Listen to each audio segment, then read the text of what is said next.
ایک جنگل تھا جو کہ بہت خوبصورت تھا، جہاں ہر طرف سبز گھاس اور پھلوں سے لدے درخت اور صاف ستھرا پانی بہتا تھا۔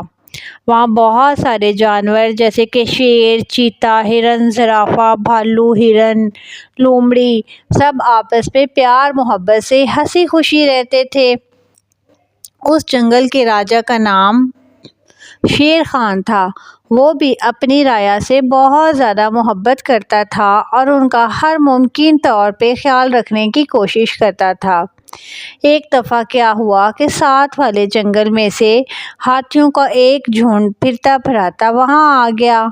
ان پردیسی ہاتھیوں نے جب دیکھا کہ اس جنگل میں بہت زیادہ تازہ گھاس اور صاف بہتا پانی ہے اور یہ جنگل تو ان کے جنگل سے بھی زیادہ اچھا ہے اور یہاں پہ سکون بھی بہت زیادہ ہے اور امن ہے، تو ان ہاتھیوں نے ہمیشہ کے لیے اسی جنگل میں رہنے کا ارادہ کر لیا۔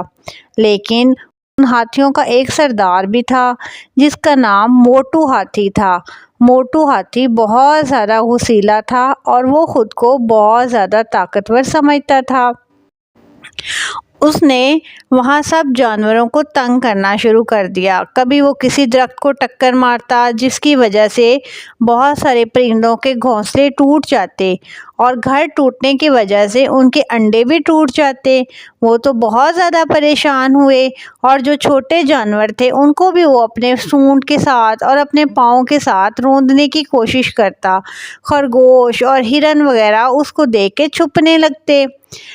ایسے ہی بہت سارے دن گزر گئے اور اس کے ساتھ ساتھ اس جنگل کی ساری خوبصورتی کو بھی ختم کرنا شروع کر دیا، جس کی وجہ سے بہت سارے درختوں کو ٹکرے مار مار کے اس نے توڑ دیا اور گرا دیا۔ اس طرح بہت سارے جانوروں کے بھی گھر ٹوٹنے لگ گئے۔ اب تو سب جانور بہت زیادہ پریشان ہوئے اور انہوں نے سوچا کہ ہم شیر خان کو جا کے غصیلے ہاتھی کی شکایت لگاتے ہیں۔ موٹو ہاتھی نے جب یہ سنا کہ یہ سب جانور شیر خان کے پاس جا کے میری شکایت کرنے والے ہیں تو اس نے کہا، میں تو شیر خان سے بھی زیادہ طاقتور ہوں، میں کسی شیر خان سے نہیں ڈرتا اور میں سب کا مقابلہ کر سکتا ہوں، میری طاقت کے سامنے بھلا کس کی مجال ہے جو ٹھہرے۔ لیکن یہ بات بھی کہ ایک کوے نے جب سنی تو اڑتے اڑتے اس نے جا کے شیر خان کو بتا دی۔ پہلے تو شیر خان کو بہت غصہ آیا لیکن پھر وہ ہنسنے لگ گیا۔ کوے نے کہا، شیر خان آپ ہنس کیوں رہے ہیں؟ اس نے کہا کہ موٹو ہاتھی جیسے خود موٹا ہے ایسے اس کی عقل بھی موٹی ہے، اگر اس میں تھوڑی سی بھی عقل ہوتی تو اس طرح کی بے وقوفانہ بات کبھی نہ کہتا۔ تھوڑی ہی دیر بعد بہت سارے جانور جنگل کے جیسے کہ بھالو، ہرن، زرافہ وہ سب جانور شیر خان کے پاس آئے اور لگے شیر خان سے شکایت کرنے کہ موٹو ہاتھی نے ان کا جینا حرام کر رکھا ہے، ان کے سارے گھر توڑ دیے، درخت گرا دیے، ندی سے پانی پینے جاتے ہیں تو وہ کسی کو پانی نہیں پینے دیتا۔ اب آپ ہی بتائیں کہ ہم کیا کریں؟ اور اس نے تو یہ بھی کہا ہے کہ وہ شیر خان سے بھی نہیں ڈرتا۔ یہ سب باتیں سن کے شیر خان نے ان کو تسلی دی اور انہوں نے کہا کہ تم بالکل بھی پریشان نہ ہو، میں اس موٹو ہاتھی کا اچھے سے بندوبست کروں گا، اور ان کو تسلی دے کے سب کو گھر روانہ کیا۔ اب شیر خان سوچنے لگا کہ اسے کیا کرنا چاہیے، کیا اسے موٹو ہاتھی سے جا کے مقابلہ کرنا چاہیے یا پھر کچھ اور۔ اس کی ایک بہت ہی قابل مشیر تھی جس کا نام جانکی لومڑی تھا، جو کہ بہت زیادہ عقل مند تھی۔ شیر خان نے سوچا کہ کچھ بھی کرنے سے پہلے اس کو جانکی لومڑی سے مشورہ کرنا چاہیے۔ اس نے گیدڑ کو بلایا اور اس کو جانکی لومڑی کو بلانے کے لیے بھیجا۔ جانکی لومڑی جیسے ہی اس کے پاس آئی اس نے شیر خان کو دیکھا تو اسے پریشان پایا۔ جانکی لومڑی نے کہا، میرے راجا، میرے حضور، آپ کیوں پریشان ہیں؟ شیر خان نے اس کو موٹو ہاتھی کے بارے میں ساری بات بتائی۔ جانکی لومڑی نے بہت خاموشی سے ساری بات سنی کیونکہ وہ جانتی تھی کہ اکثر سوال میں ہی جواب ہوتا ہے اور اس پریشانی کے اندر ہی ضرور کوئی آسانی ہوگی۔ وہ بہت ہی زیادہ عقل مند تھی۔ اس نے شیر خان کی ساری بات سننے کے بعد کہا کہ آپ کو بالکل بھی پریشان ہونے کی ضرورت نہیں ہے، یہ تو کوئی مسئلے والی بات نہیں ہے۔ آپ موٹو ہاتھی کا معاملہ میرے پہ چھوڑ دیں اور میں خود ہی اس کو ایسا سبق سکھاؤں گی کہ آج کے بعد اس کو کبھی ایسی بات کہنے کی ضرورت نہیں ہوگی کہ وہ آپ کی شان میں کوئی گستاخی کر سکے، اور آپ کو بالکل بھی اس کے مقابلے کے لیے جانے کی ضرورت نہیں ہے۔ مجھے بس چند دن دیں، اس کے بعد آپ دیکھیں گے کہ موٹو ہاتھی آپ سے شیر خود آ خان کے اس کی معافی باتیں مانگے سن گا۔ کے بہت خوش ہوا اور اس نے اسے ہنسی خوشی کام کرنے کے لیے کہہ دیا۔ اب جانکی لومڑی وہاں سے گئی اور اپنے گھر جا کے سوچنے لگی کہ اس نے شیر خان سے تو ساری بات کہہ دی ہے، لیکن اب وہ کیا کرے گی؟ موٹو ہاتھی تو اس سے بہت زیادہ بڑا اور بہت زیادہ طاقتور ہے، جبکہ وہ تو ایک چھوٹی سی لومڑی ہے اور اس کے پاس تو اتنی طاقت نہیں ہے۔ لیکن اسے اللہ تعالیٰ نے ایک زرخیز دماغ سے نوازا تھا اور اس کی چرب زبانی سے بھی۔ اسے جانکی لومڑی کو ایک اور شوق تھا کتابیں پڑھنے کا۔ وہ بچپن سے ہی اچھی اچھی کتابیں اور کہانیاں پڑھا کرتی تھی۔ جب وہ بہت زیادہ پریشان ہوتی تو وہ کتابیں پڑھنے لگتی اور اسے کوئی نہ کوئی رستہ سمجھ میں آ ہی جاتا۔ بس پھر کیا ہوا، اس نے دوبارہ سے کوئی اپنی پسندیدہ کہانیوں کی کتاب اٹھائی اور کتابیں پڑھنے لگی۔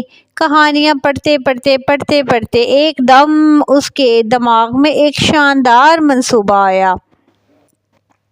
اس نے سوچا کہ اسی منصوبے پہ عمل کرنا چاہیے۔ اگلی صبح وہ سب جانوروں کے پاس گئی اور سب جانوروں سے موٹو ہاتھی کے بارے میں پوچھا۔ خرگوش، زرافہ، گینڈا، چڑیا، سب نے شیر خان کی باتوں کی تصدیق کی۔ وہ سبھی موٹو ہاتھی سے بہت زیادہ تنگ آئے ہوئے تھے۔ اس کے بعد اس نے موٹو ہاتھی کے پاس جانے کا فیصلہ کیا۔ وہ موٹو ہاتھی کے پاس گئی اور اسے کہا کہ میں نے سنا ہے کہ تم نے آ کے ہمارے جنگل کا امن اور سکون خراب کر دیا ہے، تمہیں یہ سب کرنے کی کس نے اجازت دی ہے؟ موٹو ہاتھی کو بہت غصہ آیا کہ مجھ سے آج تک کسی نے اس طرح بات نہیں کی، یہ ایک چھوٹی سی لومڑی ہے، اس کی ہمت کیسی ہوئی کہ یہ میرے سے اس طرح بات کرے؟ جانکی لومڑی کے ساتھ باقی سارے جانور بھی تھے جو ارد گرد بیٹھے جانکی لومڑی اور موٹو ہاتھی کی باتیں سن رہے تھے۔ لومڑی نے کہا یہ میرا جنگل ہے، مجھے کسی سے اجازت مانگنے کی ضرورت نہیں ہے۔ موٹو ہاتھی نے کہا اچھا ابھی لومڑی تم شیر خان کی مشیر ہو نا، تمہیں کیا لگتا ہے تمہیں کوئی کچھ کہہ نہیں سکتا؟ تم شیر خان کے بلبوتے پہ مجھے آئی ہو دھمکیاں دینے؟ میں تمہیں ایسا سبق سکھاؤں گا کہ تم ساری عمر یاد رکھو گی۔ تم نے شاید دیکھا نہیں کہ میں تم سے کتنا زیادہ طاقتور ہوں۔ جانکی لومڑی نے کہا بے شک تم طاقتور ہو، لیکن تم میرا مقابلہ نہیں کر سکتے، مجھے شیر خان نے بھیجا ہے اور شیر خان کو تم جیسے چوہوں سے مقابلہ کرنے کے لیے خود آنے کی ضرورت نہیں ہے، تم جیسوں کے لیے تو میں ہی کافی ہوں۔ بس پھر کیا تھا، یہ سن کے موٹو ہاتھی کو اور زیادہ غصہ آیا۔ لومڑی نے کہا شیر خان کو تم جیسے بندروں سے مقابلہ کرنے کے لیے خود آنے کی ضرورت نہیں ہے، تو میں ایسا مزہ چکھاؤں گی کہ تم ساری عمر یاد رکھو گے، اور جو تمہیں اپنی طاقت کا بہت غرور ہے نا، وہ ایک چھوٹی سی لومڑی دیکھنا تمہیں کیسے شکست دے گی۔ ہاتھی کو یہ سن کے بہت زیادہ غصہ آیا۔ اس نے کہا بڑی بھی تم ایسی باتیں ہی کرتی رہو گی یا کچھ کرو گی بھی؟ اگر تم میں ہمت ہے تو آؤ مجھ سے مقابلہ کرو۔